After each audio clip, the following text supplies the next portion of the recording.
And welcome to Tie-Dye Taper John, and we're going to do Tie-Dye Android as well. This is going to be a multiple one. There's reasons why I'm also posting this here on Taper John after I said a couple months ago that my techie stuff will be transferred over to Tie-Dye Android. This is here for more than one reason, and then I'll discuss throughout the video. This one is for mic polarity. I want to touch base with the mic polarity. This is basically dedicated for you. When you guys are talking about the TRS and the TRRS, and I always say that I like, how do I say it? I like different mics, different polarities, and that should be a topic to be discussed when we are doing our Android recordings or mobile phone. Sorry about that for you guys, but I am strictly Android. I never go that can't say that word. Ew. But anyways, so this is going to be and how to, why, and some examples of what I'm doing and how. This is going to be about mic polarity. That's the seriousness of it. So I'll get going here on this. Give me a second here.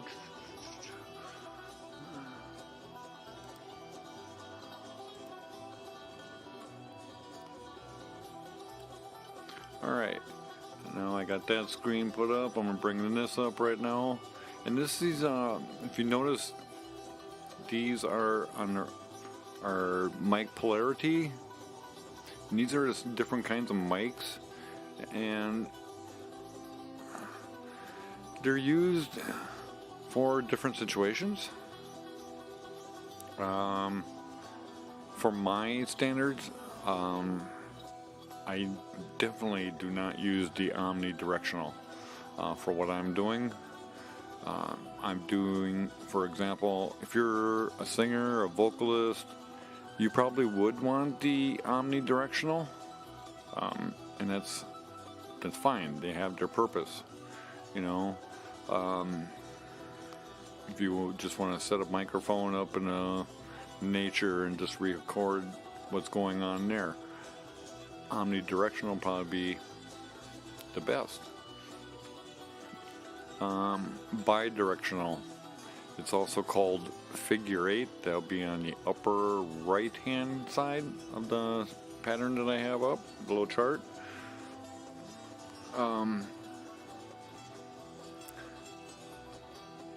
I use that, and it's, well, if I put a microphone up on the stage to avoid crowd noise, and if it's a real acoustic set and real small venue, I will probably use the figure 8, and I'll grab a little bit from the monitor, and I'll grab their instruments. And this way, the cardioids, as you can see, the two half egg shapes up on the bidirectional side, what you can do, you know, you're getting the musical instrument, but you're also getting your left and right stereo feed, and so you're getting a little bit of the monitors, and you're also getting a little bit of the crowd. But the crowd, unless they're really standing real close to your mic, and based on the sensitivity of your mic, you may have to adjust that. That's where I would use bidirectional or slash figure 8. I prefer calling it a figure 8. Now the cardioids. In my standard and in my recordings, they ain't much different than the omnidirectional, because I'm getting stuff from the side, so I'm still getting a lot of noise. If you look at the super and the hypercardioid patterns, they're a little bit more refined, but look at what you're also getting. You're getting that little niche in the back and a little bit of the surrounding. So that's to me is not much different than a cardioid. It's slightly different, but not much. And that varies on the size room that you're going to be recording in. Personally, I just boycott those two. And like I said, I'll use the figure 8. I don't even use the cardioids. I used to be a cardioid fanatic. But until I went into a smaller venue and I actually tried the shotguns. People were telling me that'd be overkill, but actually it reduced the crowd noise by 50%. Look at what I'm getting off on the sides on the, it's actually called ultra cardioid on this channel. So you're getting very little off the sides, and you're getting very little off the rear. Okay. My microphones that I'm using and that I'm speaking with right now is the Sennheiser ME66. Now that polarity pattern is very similar to the ultra cardioid, which would be called a shotgun pattern or directional pattern.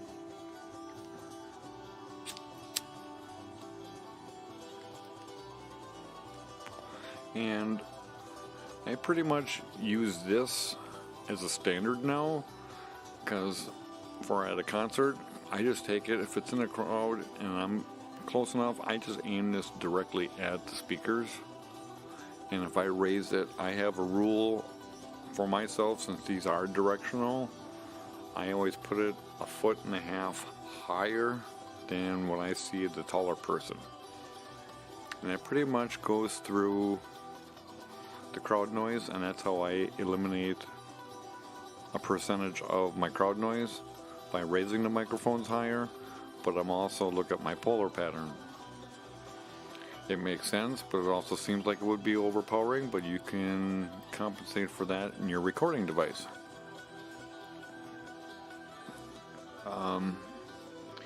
But the Sennheiser here ME66 doesn't have the tail end, so I'm not getting stuff from the back. That is awesome in my standard.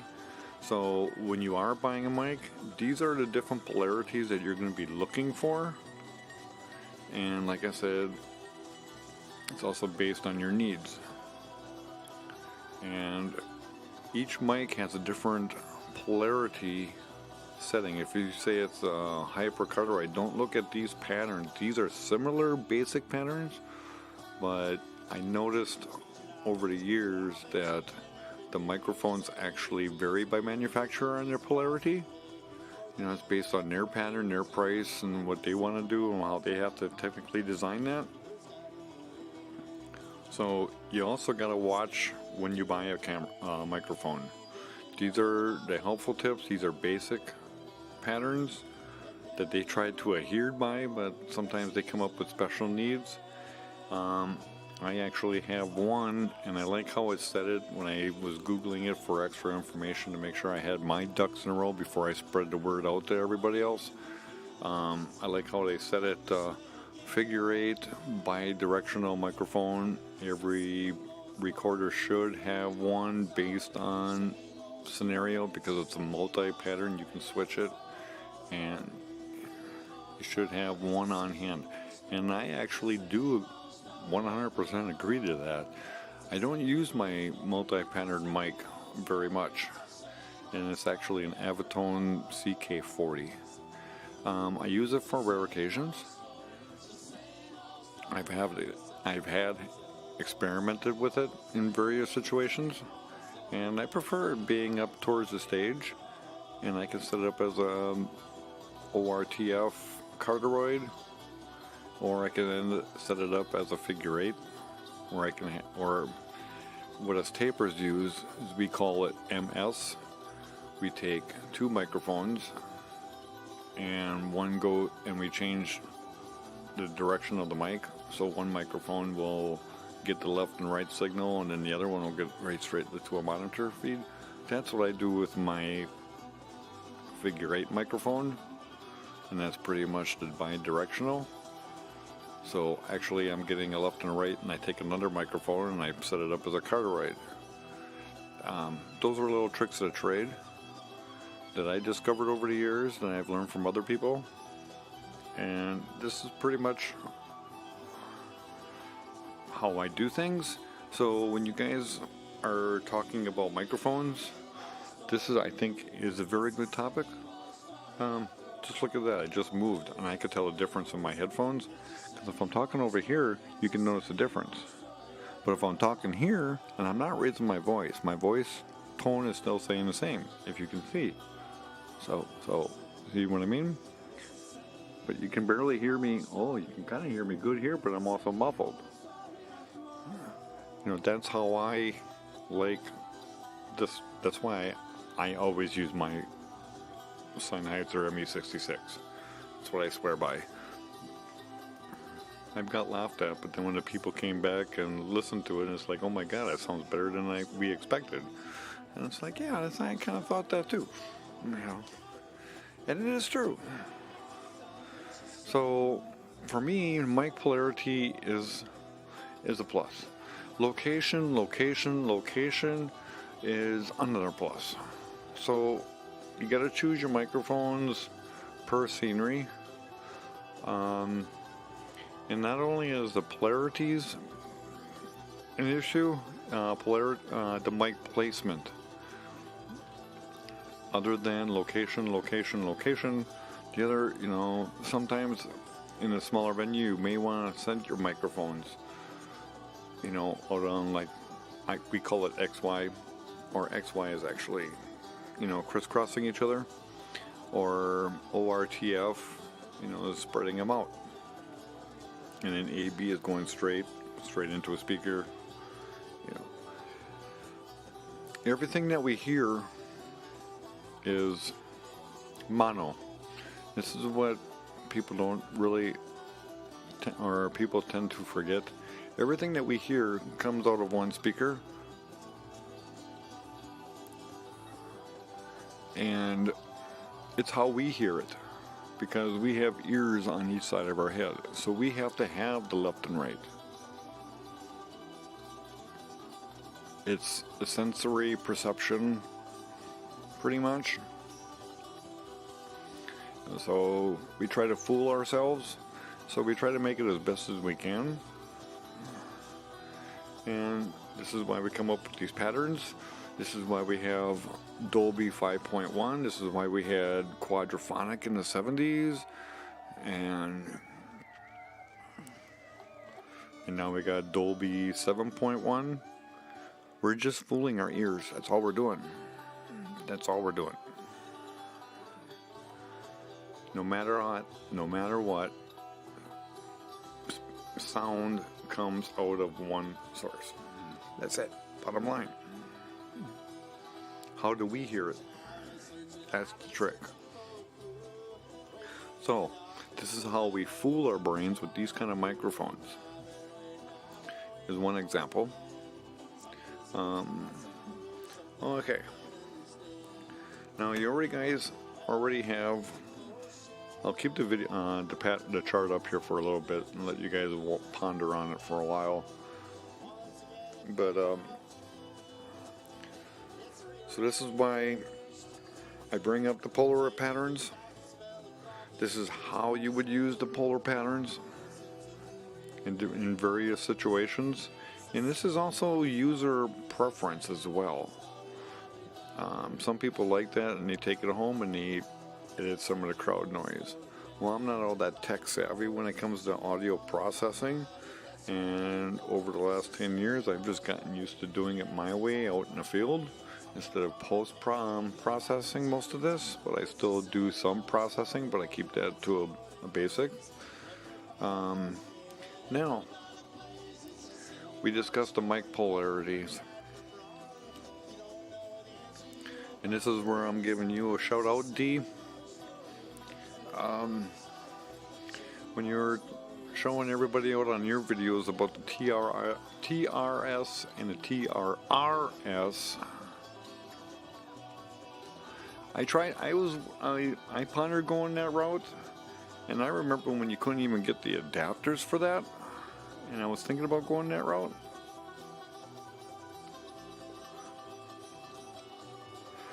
Now, this is for a basic user, those are fine. But since I went digital, and I already got $1,000 recorder, I already got $500 microphones. Well, actually, we'll raise that price up a little bit. I already had all that for my audio. So instead, and we all know as electronic geeks that it's trial and error, and the trial and error experiments can be costly. I spent $200 on a somewhat portable mixer, a digital mixer, and it's by Yamaha. It's a Yamaha AG06, but that's all it is. It's a USB interface, 24-bit channel mixer. And it loops from my laptop back into my laptop, blah blah blah blah blah, and a blah and a blah and a blah. It works good. I can't use it for my real field recording when I'm at a concert. I'm not going to sit here and carry a little mixing board at a concert to place in my seat. So that was kind of useless. But it works great here in my computer room. It works great here. You know, I love it. That's what we're getting my music from and looping it back into this video. It's working great. But we know that certain experiments and certain things that we buy pretty much are experiments. Are they going to work for us? No. So it's a costly thing. What I'm getting at is I also got the Mix Pre by Sound Devices, Mix Pre 6. I use that, and I never go wrong with Sound Devices. I can use that for here in the studio. I can. But then I have to tear everything down, set it all up for studio, which I can, and I may use it for a broadcast sometime, and it gives me 4 channels.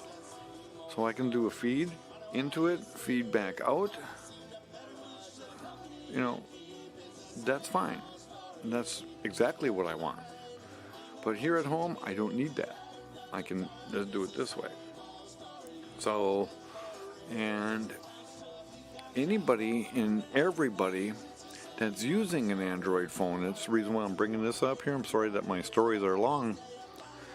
But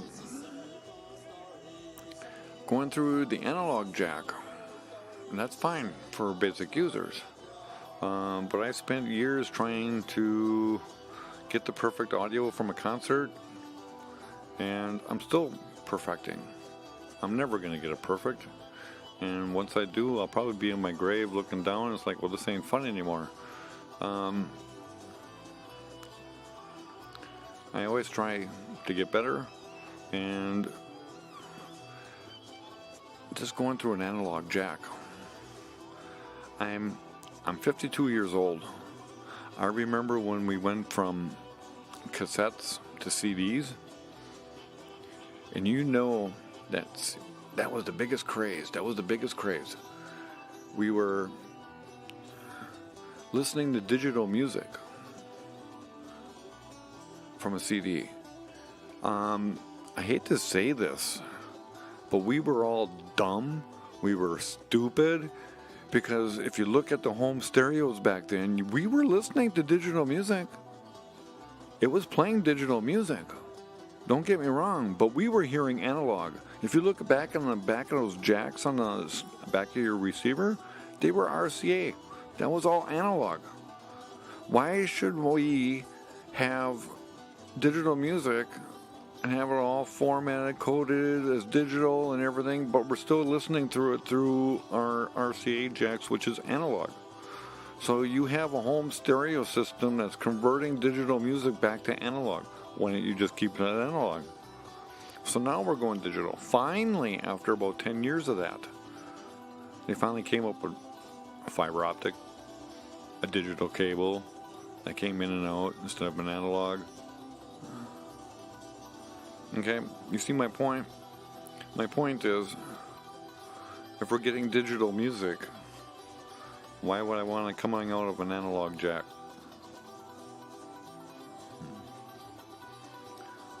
Right now, I am currently making one mistake. I am coming out of my stereo out, which is no big deal because it's coming out as digital, and it's actually coming out at 24-bit. But I have it going through a Behringer USB interface, and it's coming out with a digital cable.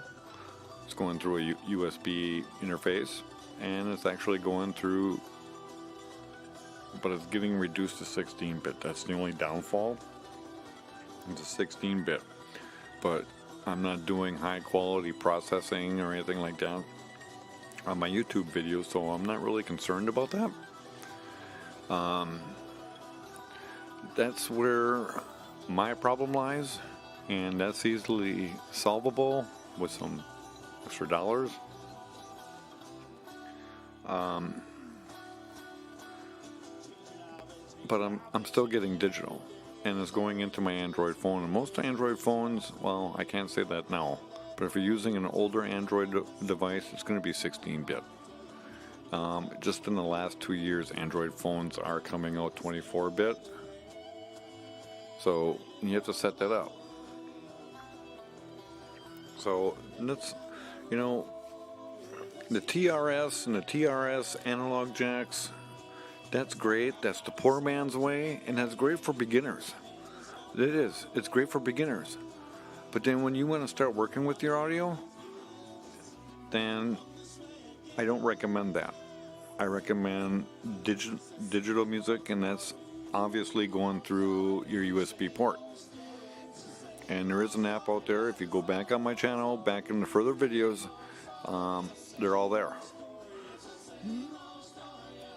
So that's pretty much why, in my opinions, and I call it my analism, because I am pretty anal. I want perfect, and I know I'm not going to get perfect, but I will settle for 95, 96%. I will settle for that. Just like when I go to a restaurant, I don't expect A food, but I will give nobody an A rating. The highest I will ever go is a B+, because you can always do something a little bit better. You can always make my plate look a little appetizing, more appetizing. You can always do some cosmetic surgery to it, appearance. So you're never going to get perfect. We can always make it an A, but there's always room for improvement next time. So I don't settle for perfect, but I'll settle for damn close to it. So this is why mic polarity is an issue. Should be a concern when you're doing your mobile devices and recording through it. You can get those cheap mics and all that, but remember, you're getting what you pay for. And I'm sorry, I'm using my cursor here for these mics. I should have it set up that way, but I didn't. I apologize. So, same old story. John likes to ramble on, but this is the reason why we discuss mic polarities. This is why I like digital music versus the analog, or should I say USB recording. Because we also, it's one other thing too that I really didn't discuss much was the DACs. You got to have digital to analog conversions. You got to have analog to digital conversions. And like I said, a lot of the new phones, I know definitely the LG V series, and I believe the Think G series also have them as well. They started their own high deck, and I love my V20 in the day. I really did. And I'm glad that the other devices are starting to catch up a little bit to it. But LG is the only one that actually really takes the audio side seriously for Android, and that I give them a thumbs up on. but pretty much all the phones can do the same thing. You just might need a third-party app, which I also have a prior video on that as well. So just go down and check out my history over here. If you can't find it on my Tie-Dye Taper John page, you definitely will find it on my Tie-Dye Android page or channel. So that's about it for now. I mean, please leave your comments and questions if you have any, and I'll do my best to answer them. But this is why I always say bring up the mic polarities. I figured I'd just do it myself and then share you guys the link. Welcome to the cyber social media communication, I guess. Instead of giving you a phone call, I guess I'll just do it here on YouTube and give you a little visualization. So, and I guess all you other people that are watching, I hope you're learning something too. But yeah, this is mostly geared to D. This is why I like the TRS, or should I say, this is why I like the USB versus the TRS. Sorry about that, I'm getting tongue-tied here. Too much Mountain Dew and too much Water Joe. Oh my god, that song must have looped like 3 or 4 times already. Oh my god, this must be like a 20-minute video. Sorry, I didn't mean to ramble on. Oh, by the way, the song is Same Old Story by Burnt Toast and Jam. It's an up north Wisconsin bluegrass band. Actually, well, you can actually call it bluegrass, but I actually call it jamgrass. So anyways, that's about it for now. Leave your comments, questions below if you need to. I will definitely respond as soon as I get the notification and am aware of what the notification is. Until next time, be cool and subscribe if you haven't, because there's always more to come.